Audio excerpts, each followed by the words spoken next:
I'm going to start by reading a little passage that Edward Said wrote some years ago, which may get us kick-started.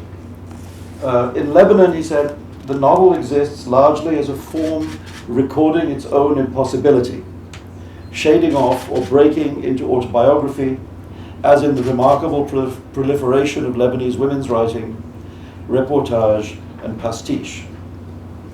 So the question is how to create literature, how to preserve its fragilities and its tough-minded individuality in the middle of an explosion.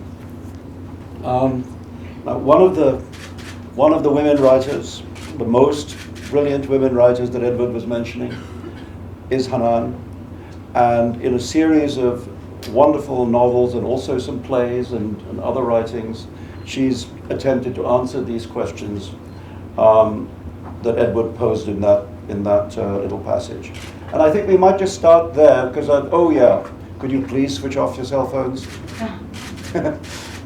Or actually, when I went to see the performance of Spamalot recently, there was an announcement at the beginning saying, please turn on all your cell phones and talk all the way, talk constantly through the performance. So that's the alternative.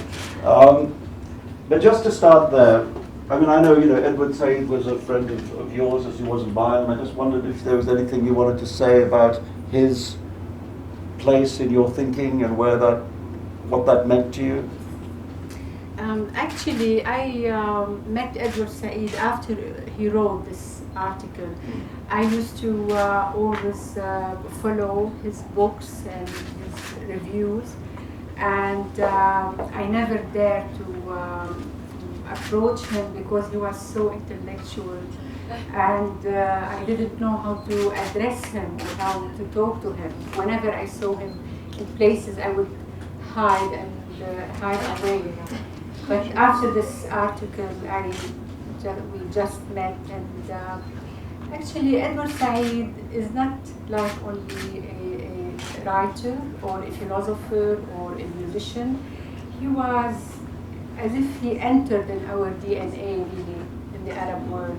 He was, and still, although he is no more with us, but he was a great influence on every, I think, writer or Arab intellectual.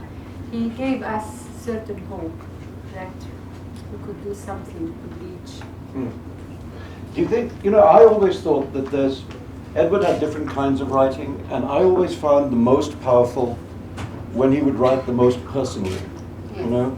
And he wrote that wonderful memoir, Out of Place. Yes. And his other book called After the Last Sky. With Emil Habib. Yes, exactly. Yes, and I felt some kind of affinity in that personal writing of his with the way in which your books work. There's a kind of intense. I mean, Edward became a sensual writer when he wrote personally. And at other times he was very analytical and objective. But he suddenly displayed this sensuality, which, if I had to choose one word to describe your writing, sensuality might well be it. Are there other writers in the Arab world or not in the Arab world that were important to you when you were thinking about how to write and what to write? Actually, my encounter with the household in my family and my neighborhood pushed me to write. I was very inspired by them more than by books. I don't know why. I thought they were very cunning, very funny, and they used to tell stories the whole time. And in our house, we didn't have many books. We had only the Quran, and we never had even a daily newspaper. But I have a neighbor, an elderly neighbor. I mean, not elderly, he was older than me. I was like 12 or 13 years old. And I would go and borrow books from him and read translated books. So I loved a lot Jane Eyre. I thought it was amazing because the girl So she started, I think the book started when the heroine is talking that she wasn't beautiful. And I thought, oh, there are women who are not beautiful and who could write about themselves and saying, because I come from a society which beauty is so important, and this is how the criteria of women. If you are beautiful, then you can talk and you have something to say. If you are not, then you are put aside. That's why when I started writing story of Zahra, immediately I thought I want to choose somebody who is plain and not attractive and who has a soul behind her. But also, I mean, going back to your question, Salman, I was sent to a Muslim school, and there were many books like Al-Asra wal-Mi'raj, when the Prophet Muhammad took the trip to heaven. I was fascinated by it because it had the most amazing descriptions, but I was afraid at the same time, because it's like reading now Dante, and you feel how women, especially women, how they're going to be suffer and rot in hell if they even change their hair color. So I was fascinated, but at the same time scared of these books. And there were many. I used to love also reading all the shops names, and it used to also stimulate me. And what about the theatre? Because you've written many plays, and was there a tradition of theatre in Beirut, in Lebanon? No, there wasn't. There wasn't at all. There was al-Hakawati, a man who would it's like an oral reading, and he would read from 1001 Night or whatever. But the theater at that time in Lebanon, it was mainly translated plays, especially French plays. And I never thought that I would be writing for the theater. But I remember the first one who said, you should try, was Edward Said. He said, you should try to write for the theater. And I said, of course, I don't know how to write. And it happened that the Art Council with the Hampstead Theatre in London, they wanted to encourage women to write for the theatres, because only 4% of the plays used to arrive to the Hampstead Theatre's attention, and they wanted to encourage more women. And they asked me if I could write for the theatre, and I said, let me try. And I tried, and I wrote 3 plays. 2 were staged, and the third one, I don't think it has a future. I don't know. Never is a long time. What about movies, Hanan? Was that something that were movies important to you? I mean, are they? Especially the Egyptian movies. I mean, we are hooked. We were hooked on Egyptian movies, and I remember I used to.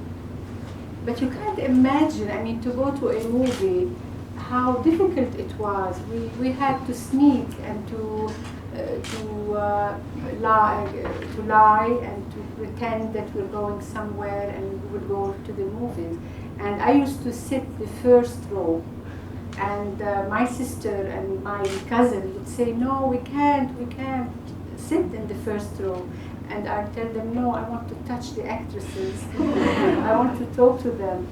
And I think the movies, I had great passion. First Egyptian movies, and then later I became very choosy, very especially admiring the avant-garde movies. And I think when I wrote Story of Zahra, in a way, especially the scene between the sniper and Zahra, they were like I was.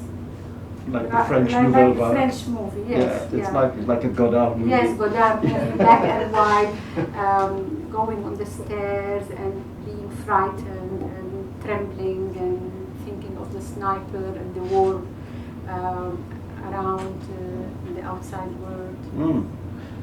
So you grew up in Beirut, And just, you know, Beirut has then changed so much. I'm just wondering if you want to say a little bit about what it was like in those days. Now, we have another Beirut. The Beirut I knew, it is only in my mind, and with age, it is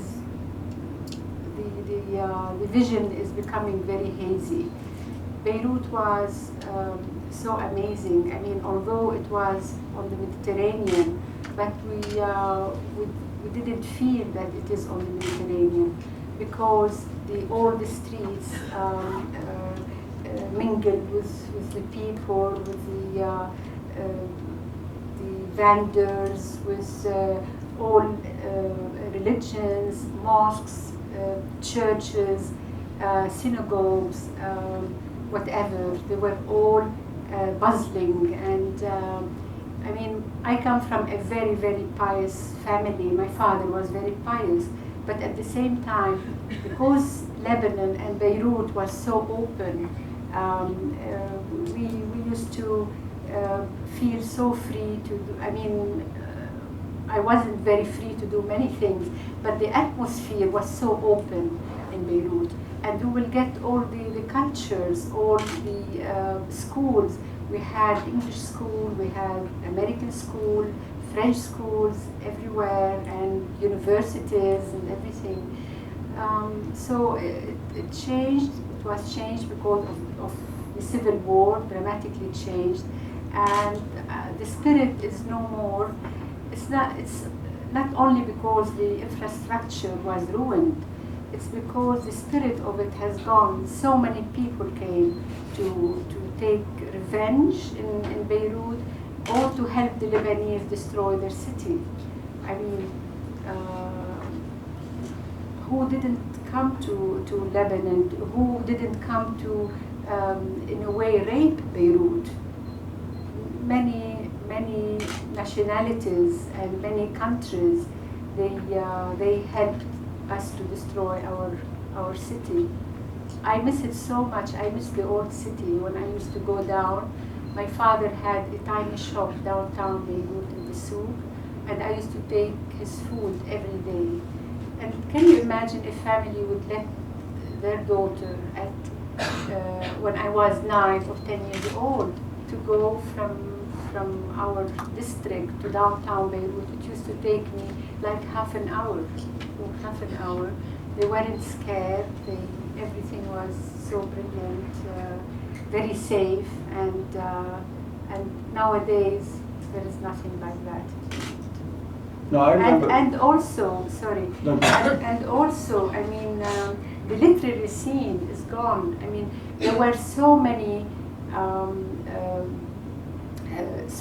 Arabs from Syria, from Iraq, from Egypt even, because of their regimes, the dictatorship or whatever. They used to all come to Beirut. They used to take refuge in Beirut. The publishing houses, the journalism, publishing houses, it was so open for everybody. Yeah, it's one of the great tragedies, I think, is the closure of this famous city. You know, this is great. People used to call it the Paris of the East and so on. You know, and I remember as a child growing up in India, friends from my family's friends from Lebanon coming and talking about the wonders of Beirut. You know, Yes. and it was kind of the place I most wanted to go for a while.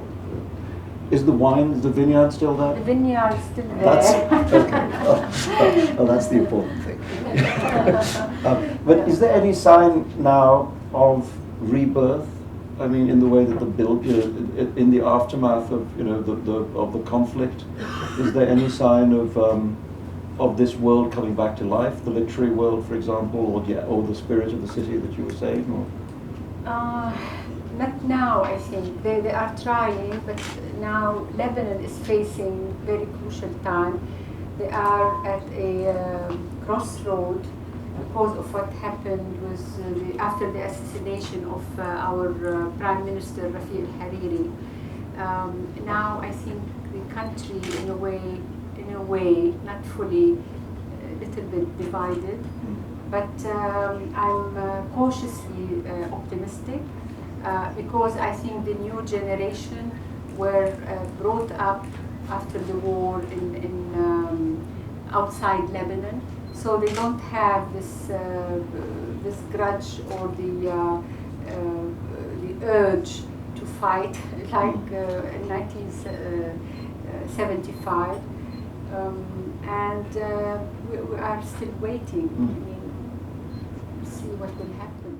But through friends and through the media, especially friends and Lebanese, I think I have an idea what is going on. Lebanon at a certain time needed Syria to have an end to the war, and Syria came to Lebanon and monopolized Lebanon, and the Lebanese were in a way happy that the war has ended, regardless who is going to come and be involved in their country. They just wanted to forget about the war and go ahead with life. They didn't object to the Syrians in Lebanon. But I think it had been too long, nearly 30 years, the Syrians occupied Lebanon. And the last 4 years or 3 years after the father, Assad, died, in a way, things went out of control. The Syrians in Lebanon, they became like secretive police state within Lebanon, with the help of some Lebanese. So it wasn't like the role of Syria stopped being like it used to be. And people are very frightened of the Syrian intelligence agents and so on. Of course, because not only frightened, it's not only fear, it is also something to do with economy. They were really, in a way, robbing Lebanon, and there were lots of middlemen between Syrian and Lebanese as well. So it was, everything suffered, especially economy. And they were infiltrated everywhere. You couldn't do anything knowing that Syria is like overpowering, as if they have the upper hand. And they were also, involved in electing our presidents and electing also the ministers. Every single politician has to refer to Syria and to have the blessing of Syria. And I think the straw which broke the camel's back was with Hariri's assassination. Then the Lebanese, I think, couldn't take it anymore. They just spontaneously went downtown.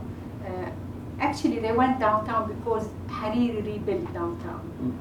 And they started demonstration and say Syria out, Syria out.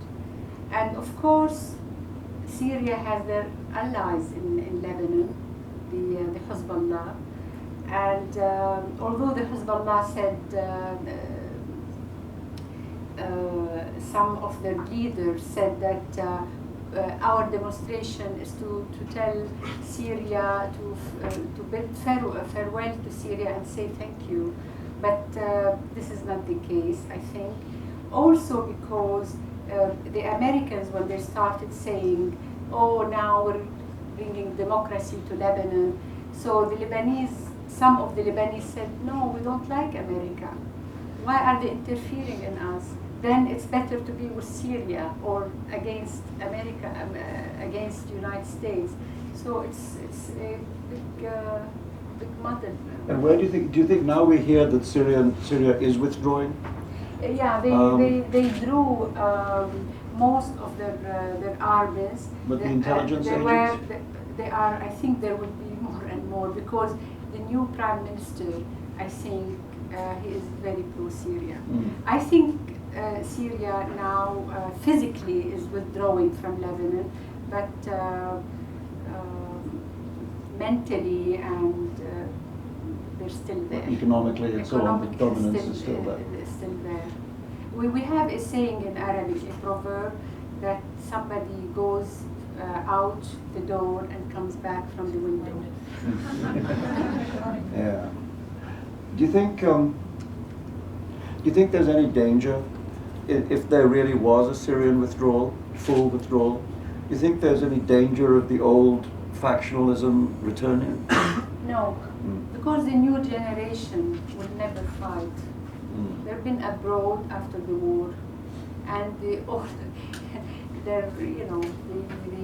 warlords are who started the war, and some of them died, and no more with us. They're too weary to start a war. Plus, things changed. Libya, I mean, the presence of Libya in Lebanon, it's no more. I think Gaddafi is now through the West, and many outsiders change their views, and they're playing cards and everything. Well, this conflict, of course, has always been there in the background and sometimes in the foreground of what you've written. Yes. So, I mean, the story of Zahra was a book which, I guess, would you say it was the book that established you? Yes. Would you think that would be fair to say? Yeah. It's an extraordinary book, and it's, in a way, a book divided very clearly into two halves. The first half is to do with intimate dangers, and the second half is to do with inner war. yes, an inner strife, and the second half is to do with the strife outside. And she's a damaged girl in many ways, Zahra. I mean, even from the beginning, you were saying about not being attractive like Jane Eyre. Yes. That she's constantly laughed at for being pockmarked. And for having acne, and picking at it and so on. So you deliberately created a character. Yes, I wanted to show the society how they treated, in a way, unfortunate women or women, how they dealt with, I mean, how the criteria was, and also, I mean, when I thought to write the story of Zahra, I was in London, because I left at the beginning of the war, and I was walking. All of a sudden, I started thinking, what went wrong in Lebanon, and I felt it's not the political factions, it's not the warlords, it is us now. It is the war has as if there was a big X-ray machine, and we're entering one Lebanese after the other in this X-ray machine, and seeing each other for the first time. What do we consist of? Our society, our ideas, our ideals. Everything has to be questioned. And then I felt the old traditions. How they dealt with womanhood, how they dealt also not with womanhood, with also men alike, were very prominent and very free and very, how should I say it? On the surface, it's very open society, but deep down there was many issues, the issues of religion, the issues of virginity, and so on and so on and so on. So I thought this is what I want to do. If the war hasn't happened, I wouldn't have really felt that I need to talk about a person like Zahra, who was damaged by society and by her upbringing, by her dictator father. I mean, talking about the father, as if also I'm talking about the warlord in Lebanon. You use a wonderful. He works on the tram lines, yes. right? So you actually, you use that as a wonderful metaphor. Like he's on tram lines. Yes. He's this very rigid figure who is the lord of the trams, and can't get off his rails. Yes. And is very oppressive in many ways to her. And not only him, I mean, she's a person who is abused as a girl. Yes. And it kind of deranges her in a certain way, And then she comes into this world of larger derangement. You know, Yes. At the beginning, she thought that the war is freeing her, is helping her, because there is no father anymore. Her father, when she saw him being very frightened, she felt in a way relaxed for the first time and secure that he doesn't have the upper hand. The society at all collapsed. So now she is, for the first time, she could really look at herself and say, I'm a human being, or I'm an individual, I can do whatever I want. Now, when this book was published and translated in the West, and it was translated to other languages than English, I think many were irritated with Zahra. They didn't think she was a strong woman, but because I think they were relating to her from their preconceived ideas.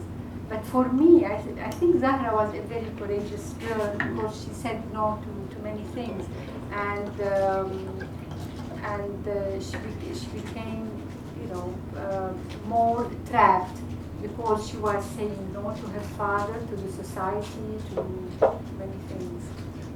You know, from the very beginning, from the story of Zahra onwards, you've always written very directly, very explicitly about women's sensuality, women's sexuality, and actually also, even though men are often very coarse in their behavior towards women in the books, you also then, in a very remarkable way, switch the perspective and are also able to see from inside the man's point of view quite compassionately, you know, but nevertheless there is this very explicit dealing with what is normally hidden, you know, in many Muslim countries. Yes. This explicit treatment of sexuality and sexual relations.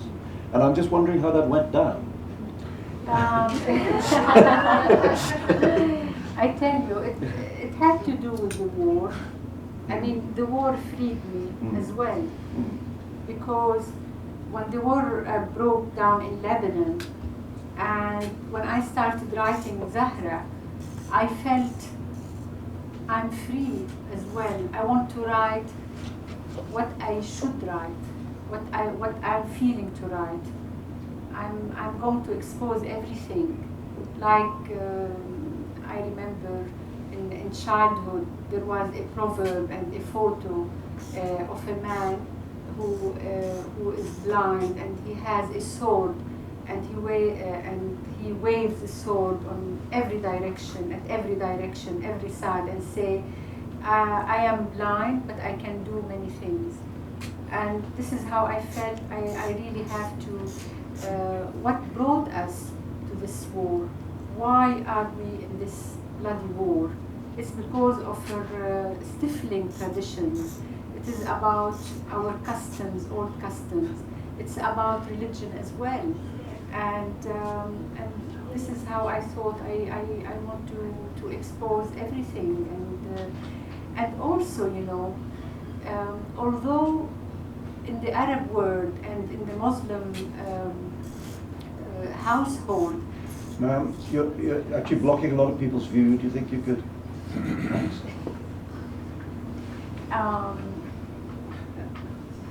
Yeah. Go on. Yes. Although, I mean, the preconceived ideas that it's a very rigid society, it is, but at the same time, it has another side to it. I mean, since childhood, I used to hear about sex. It was everywhere around. I remember we have a neighbor who always wanted to wash the clothes in the garden all the time. She loved to wash the clothes of her family in the garden. And one time I was sitting, I used to love her garden, and one time I was sitting and her husband gave her his trousers to wash. And she threw it. She said, no, I'm not washing that. You only take it off to be washed. And I didn't understand. I was so young. So I started going from one house to another saying, Nabil said this, what does she mean? He doesn't have another trouser, her husband. Then I knew what she meant. And also I remember my grandmother, I don't want to be vulgar, but this is an amazing story, I have to say it. Please be. I was very, very, very slim when I was very young. And my grandmother, whom I loved so much, was so worried about me. And she said, Habibti Hanan, you should really eat, because you don't want to stay like this. One day you'll get married, one day you have to have children, and your womb has to become bigger. You have to eat, especially pulses, so your womb will expand and it will become bigger. And she said, you don't want to stay like an ant's cunt. Can you imagine? Your grandmother telling her granddaughter this. I was like maybe 10 years old. Yes. And Salman, don't also forget about our tradition, you know? I mean, our old manuscripts, they were so daring. Yes. They talked about sex, they talked about rulers who loved young men, young boys, they talked about explicit. No, it's I think one of the sad things about the modern is the way in which there's a disconnect with one's own traditions, you know. Mm-hmm. I mean, same thing happened in India. And I remember going to Khajuraho, where there are all these temples with erotic carvings, you know. Mm-hmm. The local villagers of the village of Khajuraho won't go in the temples because they say they're pornographic and obscene, right? And you say these are not American temples, you know, these are not foreign temples. These are temples carved by Indian people in India, and it's the tradition of India. Yes. They say no, dirty. They go, yeah. and that's, I think, that loss of the erotic. I mean, India is also the culture, Yes. great tradition of the erotic. But certainly in your books, it's foregrounded. And I mean, was that reacted to with pleasure by readers, or with horror, or condemnation, or what happened? It varies actually. It varies. I remember in London there was a Lebanese woman whose daughter used to play with my daughter Zuman. And when she knew who I was, said, "But you are a nice woman. You are a normal, nice woman. Why do you write these books? Yeah. Why I get that a lot too.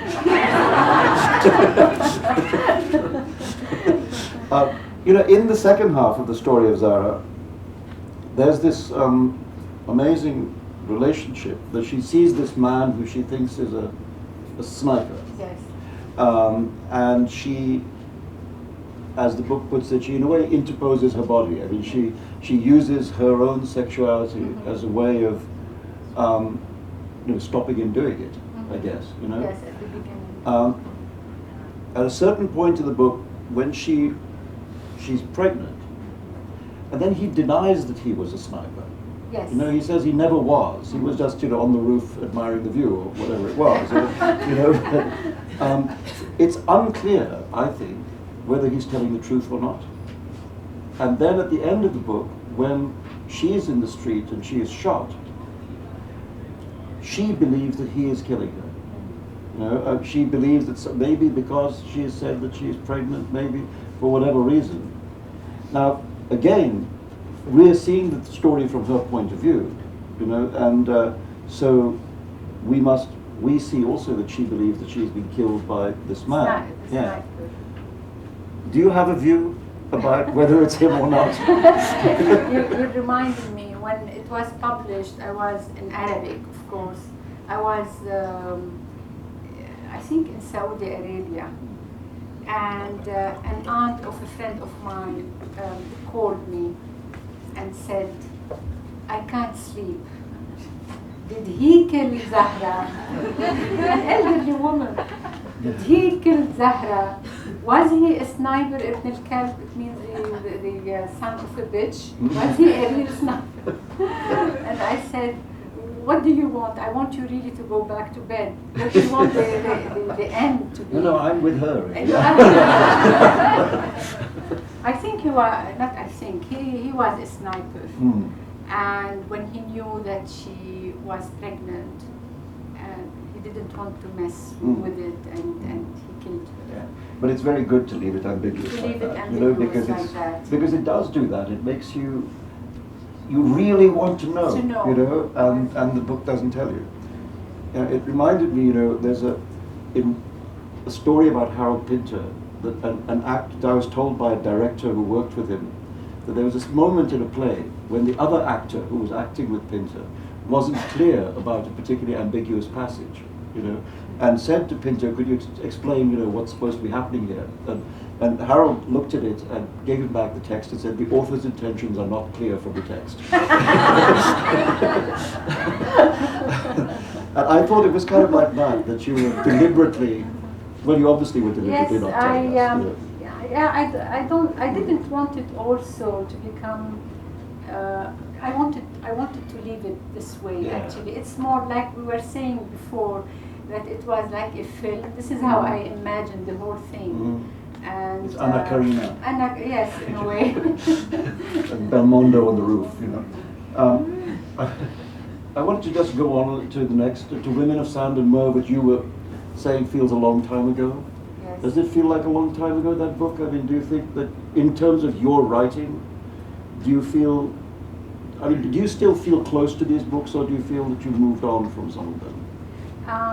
Unfortunately, I was feeling that I moved on from them, but what's happening nowadays brings you back.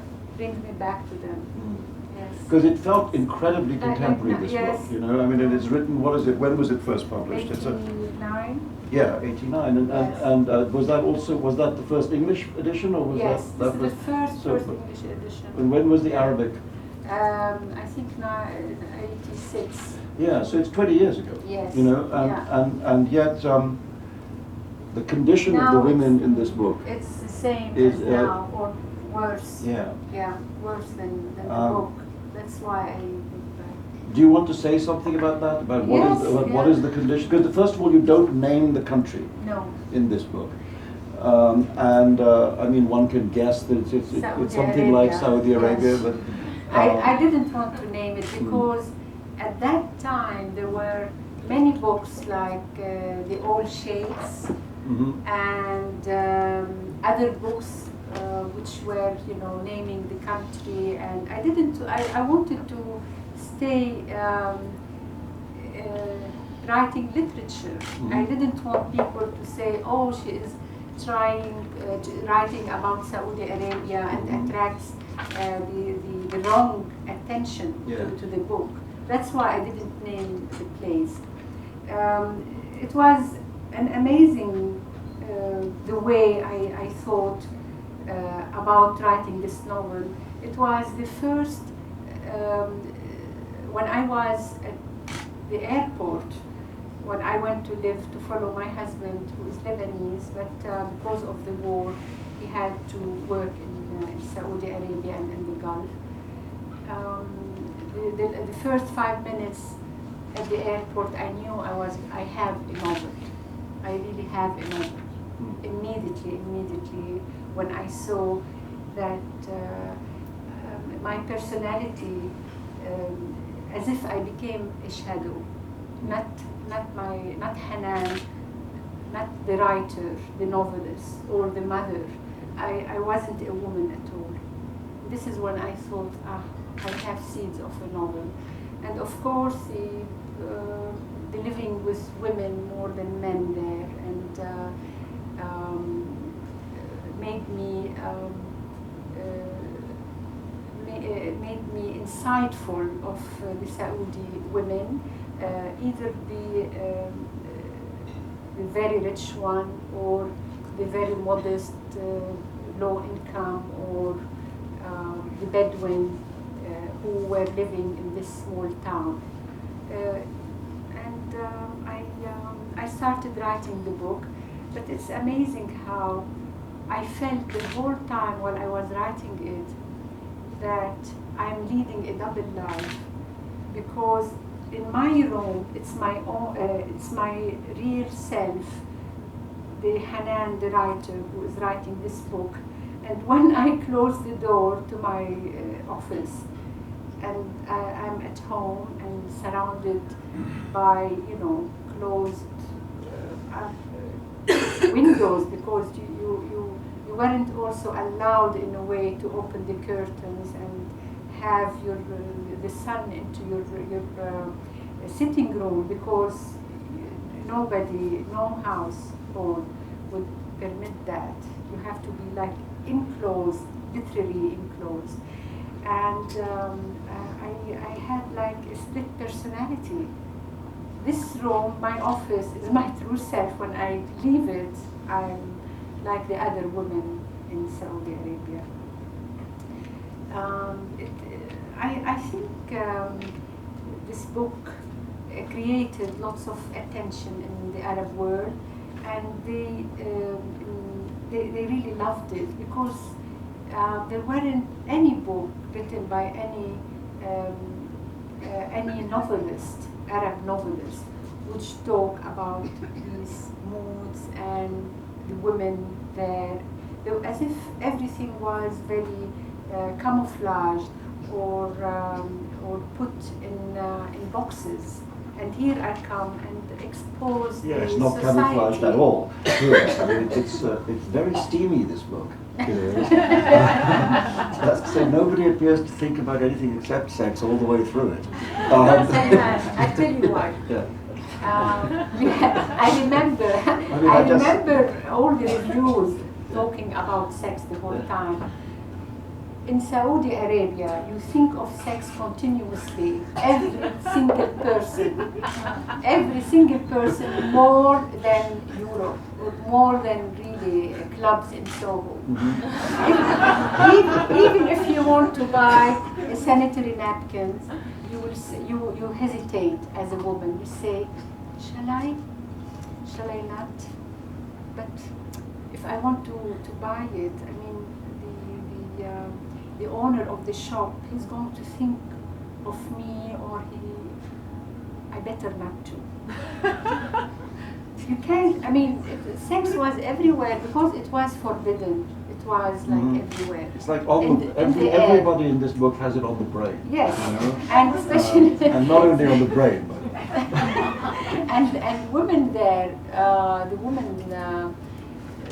I mean, in my book, thought that they want to really breathe, and they thought through sex they could breathe, because they thought, well, it is a taboo.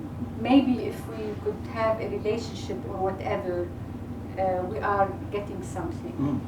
We and of are course releasing this taboo. And of course, women put together leads to also, I mean, there's a very explicit lesbian relationship in the book, Yes. which on one side appears to be, you know, the woman is genuinely interested in women, and the other side it seems to be just because there's nothing else around. Absolutely. And I mean, every page of this book is about the men also, you know. Yes, the men men, also. I mean, it is unhealthy society, and it is not. It is very closed society, very oppressive, unhealthy. So people were thinking about the matters. And how operatic it gets. People go to get love potions in order to capture other people's husbands. And, yes, yeah. you know, I mean, it's very. Like, I mean, you know, I can see why you thought you had a book. You know. It's so funny when it was published in the Arab world. I mean, it was banned from few Arab countries. But I remember there is a bookshop in London, an Arabic bookshop. They called me laughing. They said, "Listen, somebody came to buy this book." He said, "I want the book of Hanan al-Shaykh." They said, "Which book?" She has, you know, three novels or 4 novels. He said, the one she loves women in it.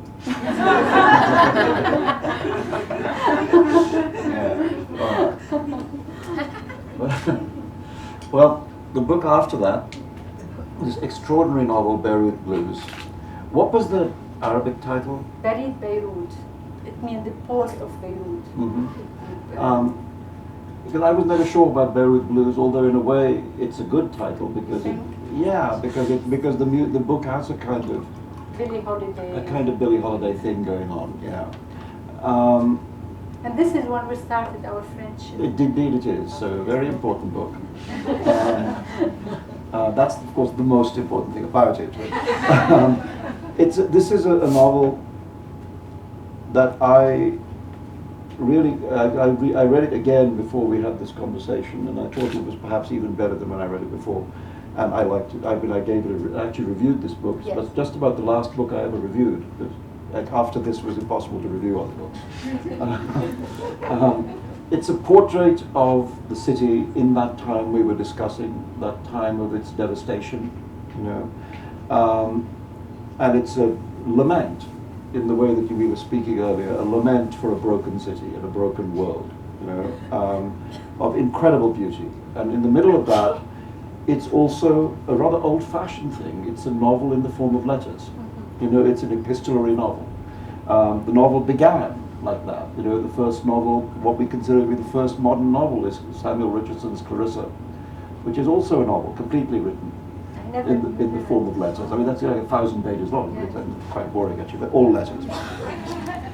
Letters, you know. I mean, we were thinking about Saul Bellow. You know, I mean, one of the great things of Herzog is the fact that he sends mad letters everywhere. You know, and here is your heroine Asmahan in Beirut, experiencing and coming back to Beirut because she has left Beirut. She's coming back to Beirut into the middle of this catastrophe, and it really, in a way, to understand it, she's writing letters to everybody she can think of.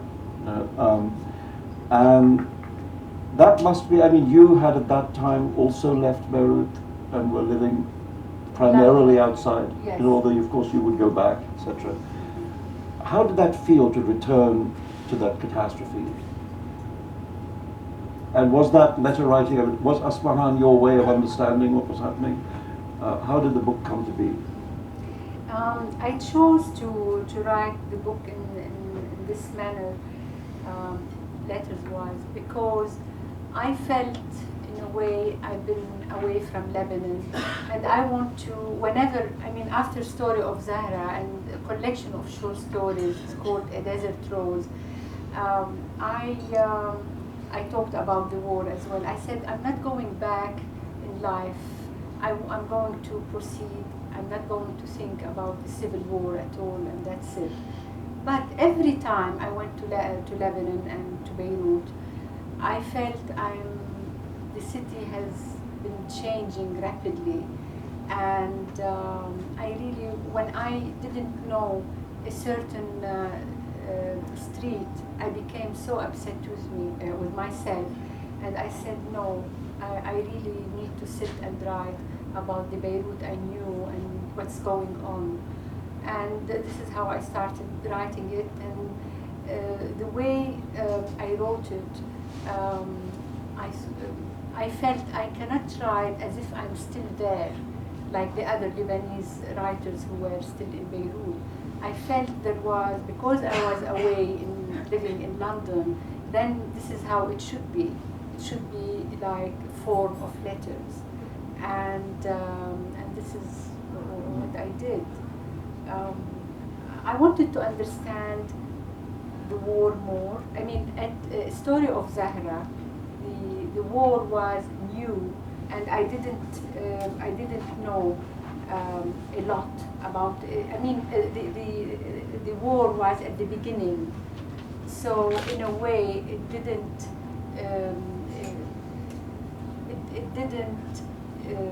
I didn't understand it because I thought the Story of Zahra a few years and that's it, and Lebanon will be back.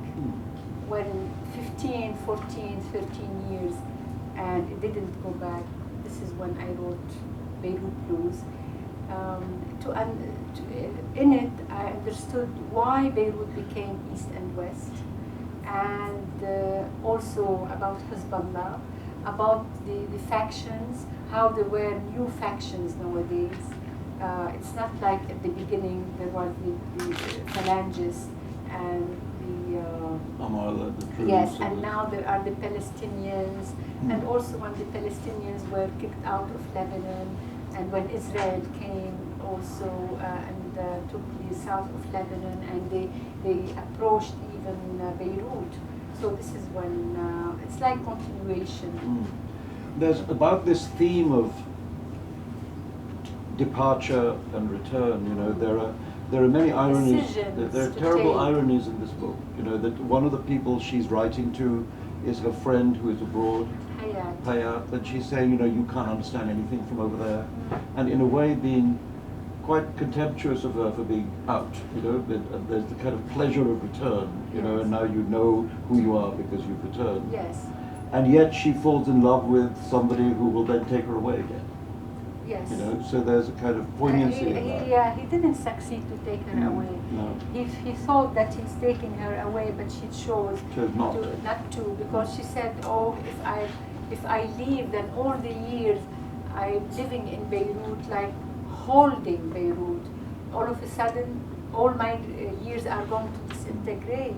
How can I do that to myself? Well, this is a terrible human choice then. You have to choose between the love of staying place and leaving. Yeah, and I think I was feeling a little bit guilty because I left and many friends of mine stayed behind. And so having left, then we come to this really quite big change in the most recent novel, which is a novel called Only in London, and is about that move. It's about that shift into the West, and it's about what it's like in, you know, for an Arab community. Well, that's putting it too sociologically. 4 people on a plane bump into each other because the plane experiences some turbulence, and they're very, very unlike each other. You know?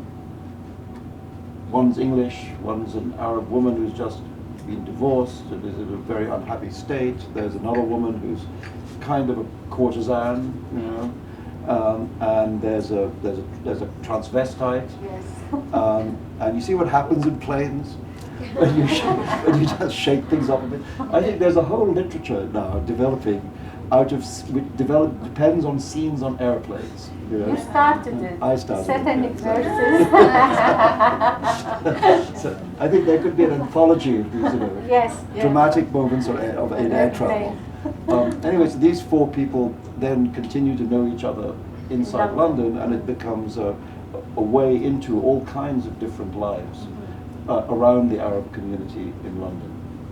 And I mean, I think it's a wonderful book. I think it took some people by surprise, you know, because it was a sudden move in a direction that you hadn't taken before. Especially in the Arab world. Yeah, really? What happened? They couldn't believe that I've written this book. They thought it was, first of all, they didn't approve of some of the characters. They thought that it's not serious enough, and the characters very frivolous, or I shouldn't be portraying Arabs, a prostitute and transvestite. I should have chosen like Majdi Ya'oub, the heart surgeon. Yes, but this is the problem, that we're supposed to provide positive images. So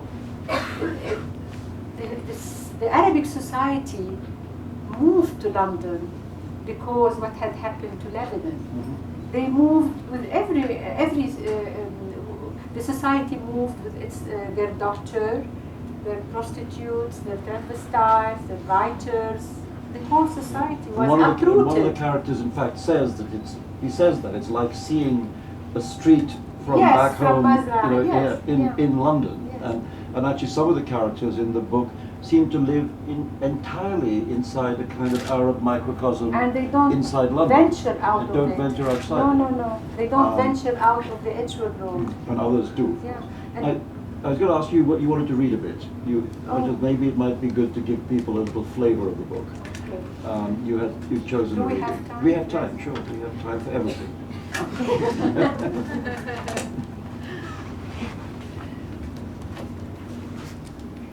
I'm going to read from chapter 5 about the Lebanese and Iraqi divorcee. She met Nicholas on the plane, and they became lovers.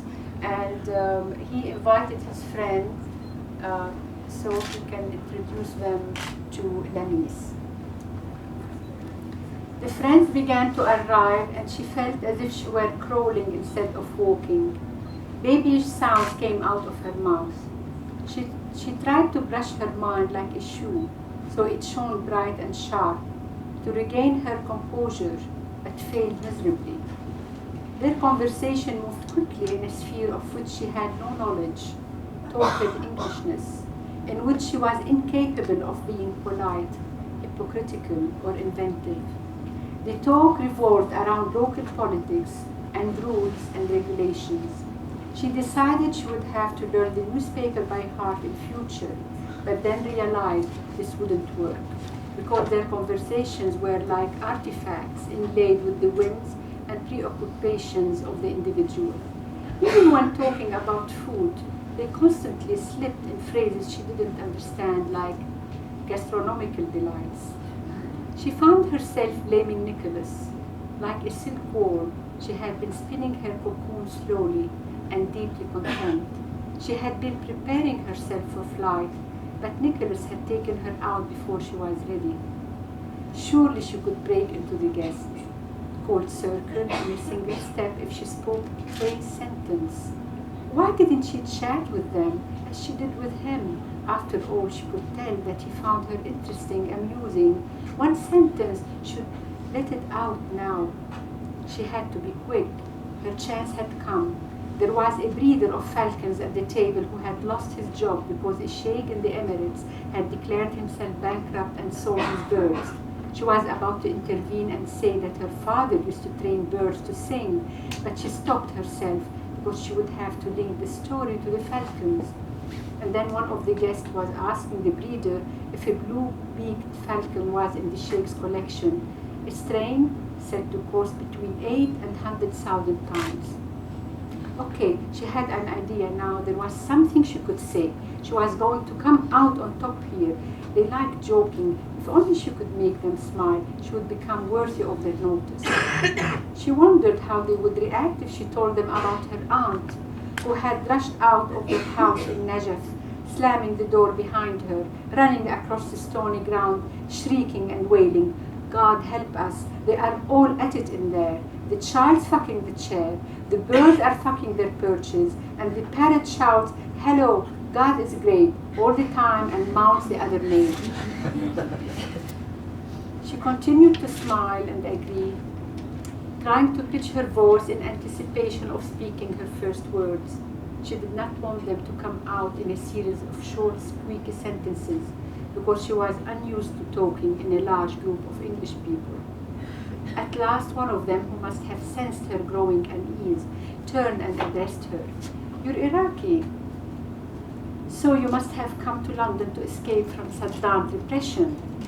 Lanice answered confidently, "Actually, I came to marry an Iraqi man who was living here." With one sentence, she had extinguished the expectation in the man's eyes.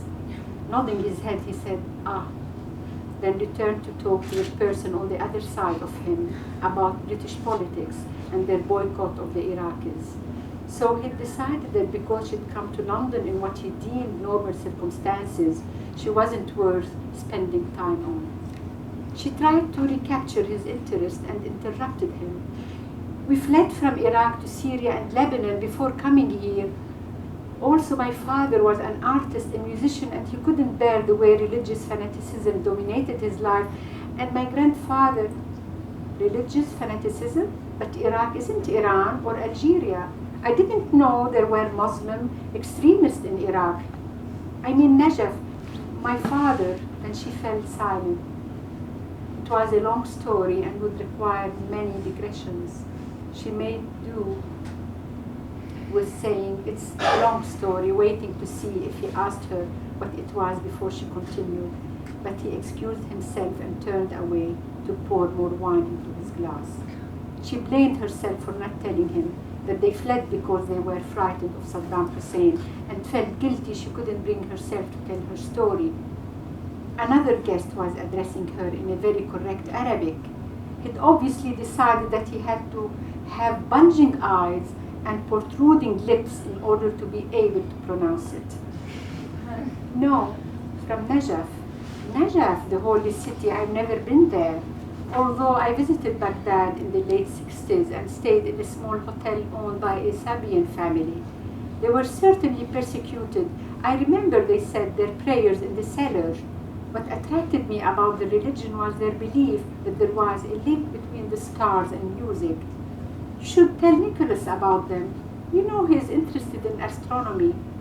Then the guest moved on to discuss the civilization of ancient Mesopotamia, and Lamis felt like a geography book and history book rolled into one, as though crept into her mind and nudged her increasingly low self-esteem into the abyss. Nicholas thinks of me in the way these people do. I believe there are about 40,000 Iraqis in England. Am I wrong? Lamis nodded her head. Going by the official statistics, there are 45,000 or 50. I think 50 would be closer, she lied. In Germany, they found 54 Iraqis hidden in sealed crates. They had just enough food to keep them alive, and they'd been smuggled out of Istanbul on a mystery tour. The smugglers sent them to Germany and charged them $3,500 a head. The funny thing was that the German police asked them how they got into the country. Then, to raise the tone of the conversation, she brought in the UN, Amnesty International, the Committee for Lifting Sanctions, but it was as if a television screen had been installed between her and the other guests. They were the viewers, and she was the correspondent from Iraq, not there to be talked to or argued with, but to deliver information. She busied herself with hospitable tasks, asking them if they wanted more to eat, going around with red wine. But again, she forced herself to try and construct a bridge between herself and them. She would see some of these people on a continuous basis. Nicholas was introducing her to one person after another, and she was trying against the barrage of difficult words, the insistent beat of their rapid pronunciation, despairing between them to prove who was the more knowledgeable, the more serious, the most witty to interact with them. When, despite her desperate, breathless attempts, she didn't succeed, she became almost certain that there was a conspiracy. She switched her attention to the plates and glasses again and took them out to the kitchen. In the same way she knew these English words, she knew the structure of the language, yet found it hard to talk, because the language was like a private club, barred to any individual who hadn't had it planted in his mind like a tiny seed, so that it sprang from his lips automatically and was always correct. These English were born to it as they uttered their first cries in an English hospital. How could she ever hope to have the history, literature, politics all mingling in her head, so that when she heard the Scottish play, instead of asking what it was, she knew automatically it was Macbeth? What images would words like fiver and cuppa evoke if she hadn't learned the hard way that they meant a 5-pound note and a cup of tea? When David Copperfield sits with Peggotty by the parlor fire, she would never feel the fire. She would never feel the fire's blaze or smell its smell in the same way they did.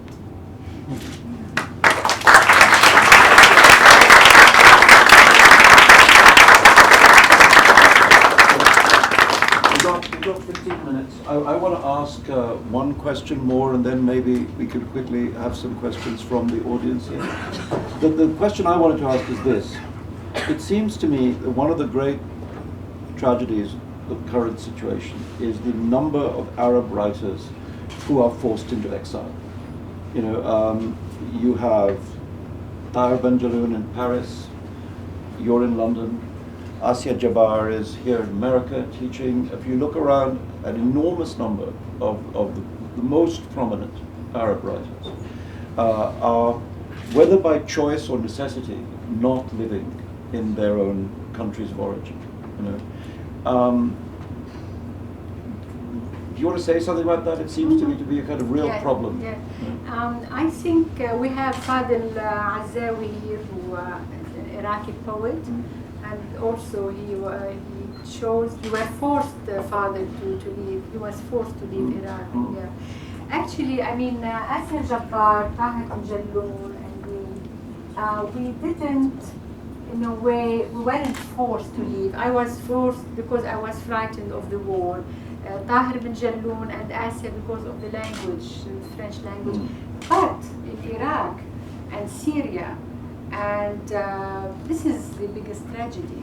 People were intellectuals, writers, were forced to leave their country, and not only they didn't when they left their country and took refuge in Europe and in the West or in another Arab countries, they were threatened as well. They couldn't at the beginning write what they wanted. They always felt there was, you know, spies everywhere, and their secret, you know, spies is enough. Yes. So I think Syria and Iraq and Iran, yes. Most of Arab countries. Yeah. Also Gulf states, there are the different, maybe not direct political, but social. Yes. Social. I think mainly the Iraqis and the Syrians. And, But what do you think is, I'm saying, yeah. a culture which exiles its best imaginative voices? Yes. To the, Yeah, it is a tragedy. What is the effect of this on the culture, do you think? Yeah, it is a tragedy because how we say that in Arabic that the tarabish, the most in flowers, the most beautiful things have gone from a flower, and this is what's happening.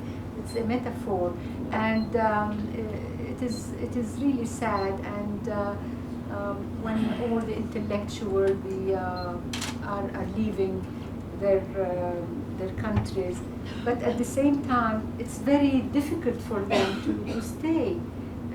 I think intellectuals and writers and artists are the first ones who want to flee. They have to practice life as it should be, and you know, I hope there would be a change, but it's I'm not very optimistic, because when I go to Lebanon, more people want to leave and want to be one novelist want to be translated, because they think, and when I tell them, well, I was translated by chance. I mean, I didn't not because I'm living in the West I was translated. It happened. But you know, you're writing for an audience, for an Arabic readership, and their answer would be, but they don't take us seriously. Nobody really cares of what we write, and they feel in a way that they cannot write what they want, even abroad. They cannot write what they want. Anyway, so we have a little while. So if there, yes, you have some questions. Yes, please. Yes. Hello. Hi. Can you discuss the difference between working with an editor when you're publishing in Arabic and then in the English language? Are there any problems that come about? And do you feel that you're censoring yourself more because you're living in London now than you would have in Beirut? We don't have editors in the Arab world.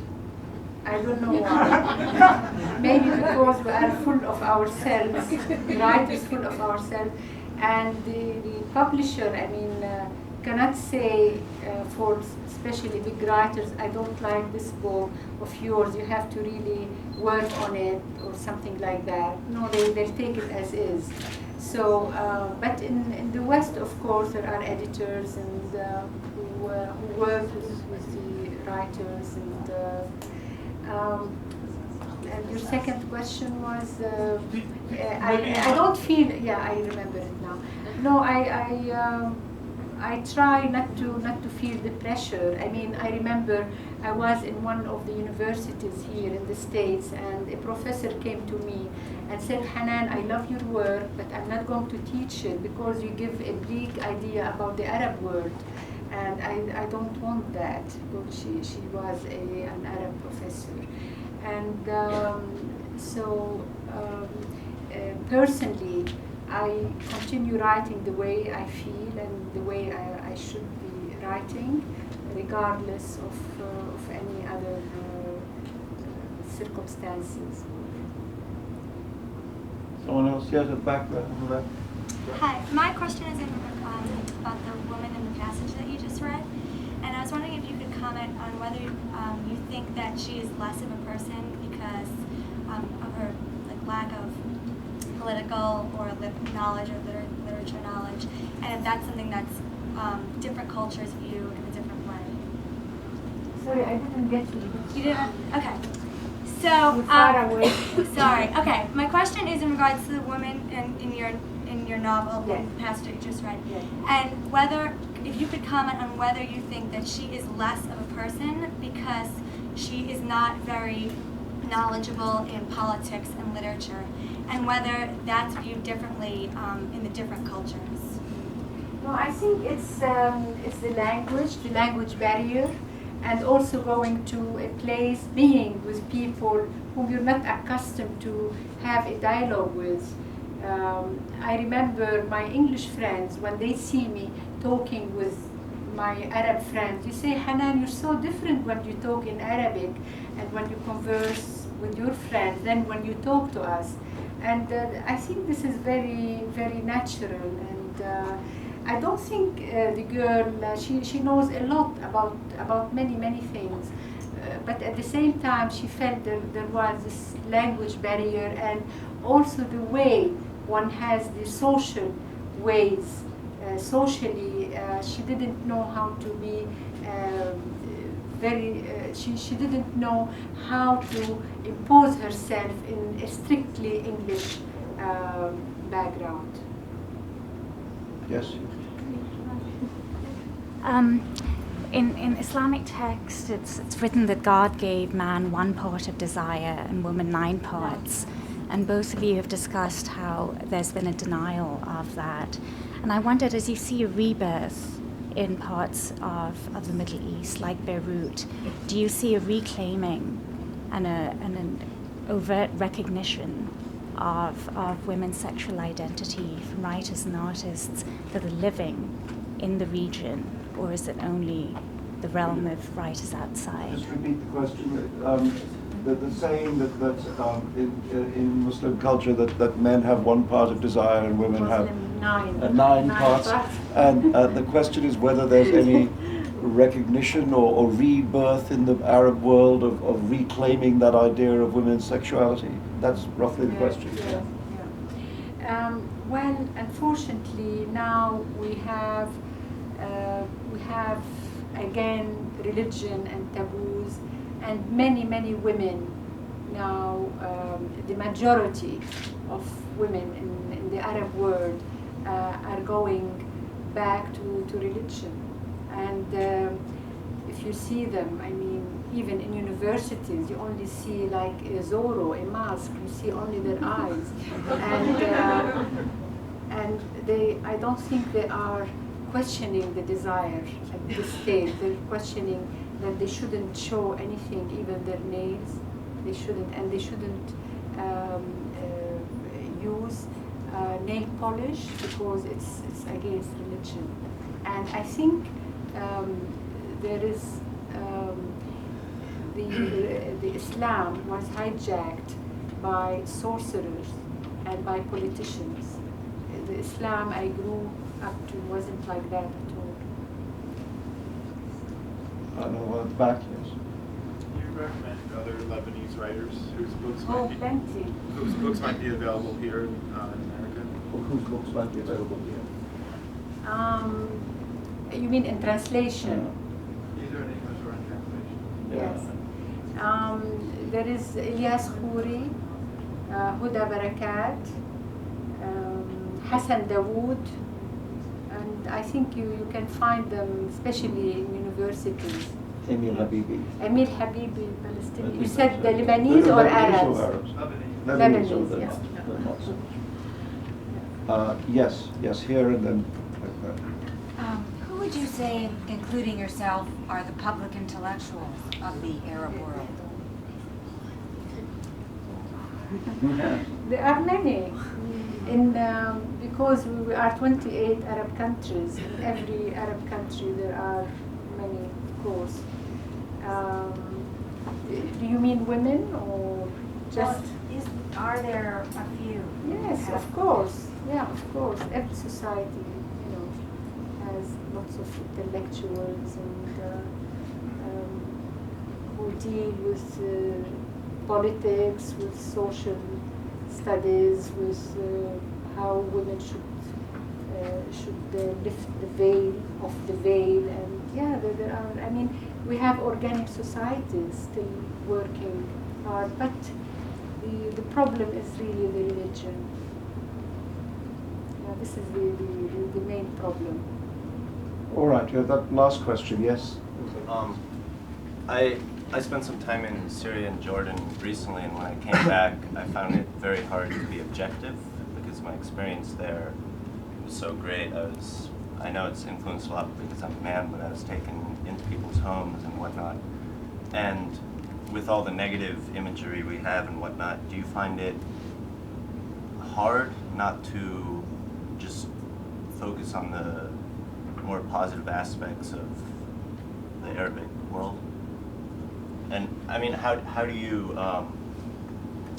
We know a lot about there's a lot of focus on the problems in the Arabic world. Do you find there's a need to shed light on more of the positive aspects? Of course, and I think this is when the role of a novelist or intellectual should be played, because they mend bridges between all this misunderstanding between the culture, and also, I mean, in the Arab world, also they misunderstand the West. It goes two ways as well.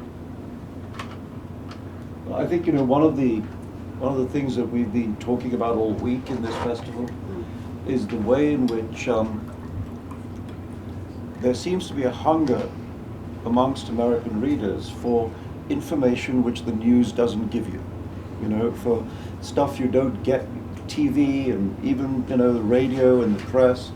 You find out how many people got blown up today, or things like that, but you don't find out what the world is like. Absolutely.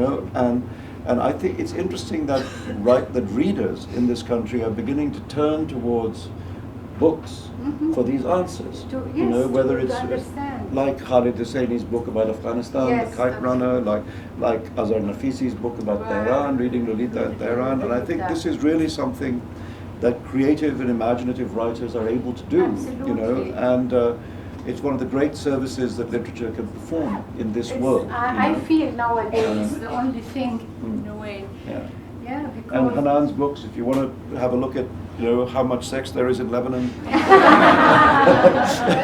read these books. Anyway, no, really one of the great Lebanese writers. It's been wonderful to have this conversation. Thank you very much.